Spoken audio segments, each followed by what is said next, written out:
Dobrý den, já vás tady jménem Spolku pro Hartu vítám na 6. harteckém putování do minulosti.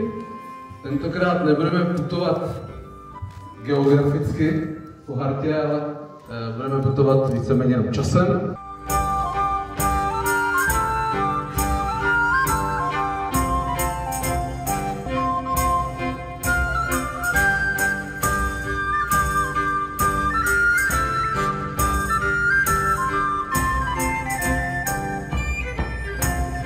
Tak kluci, vyberte si tady každý 2 nějaké věci.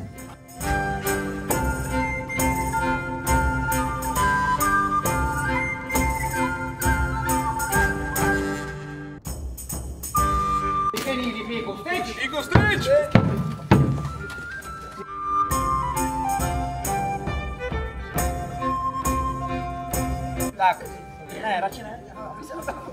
Ne, sám, máš reparát, sám.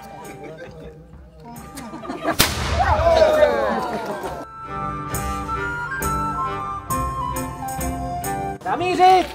Otevře si pánvičku a střílet! Bum! Rána jako blázen!